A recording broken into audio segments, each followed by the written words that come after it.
जळगाव जिल्ह्यातील भडगाव येथे एक अत्यंत दुर्दैवी घटना घडली आहे। गिरणा नदीपात्रात काही मुलांना वाचवण्याच्या प्रयत्नात एका तरुणासह 16 वर्षीय मुलीचा बुडून मृत्यू झाला आहे। या घटनेमुळे परिसरात हळहळ व्यक्त केली जात आहे। मिळालेल्या माहितीनुसार भडगाव येथील गिरणा नदीमध्ये काही लहान मुले अंघोळीसाठी उतरली होते। मात्र पाण्याचा अंदाज न आल्याने ही मुले अचानक खोल पाण्यात जाऊ लागली आणि बुडण्याची वेळ आली। ही बाब तेथेच उपस्थित असलेल्या खान नदीम खान या तरुणाच्या लक्षात आली।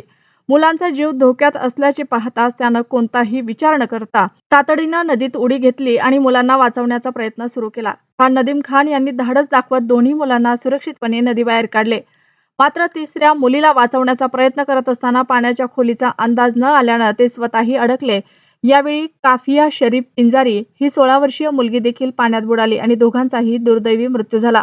घटनेची माहिती मिळताच स्थानिक नागरिकांनी तातडीने मदत करण्याचा प्रयत्न केला, मात्र तोपर्यंत दोघांचाही मृत्यू झाल्याचे समोर आले। दरम्यान स्थानिक नागरिकांनी गंभीर आरोप करत सांगितले की गिरणा नदीपात्रात अवैध वाळू उपशामुळे अनेक ठिकाणी मोठे आणि खोल खड्डे तयार झाले आहेत। त्यामुळे पाण्याचा अंदाज न आल्यानं ही दुर्घटना घडल्याचा आरोप नागरिकांकडून केला जात आहे।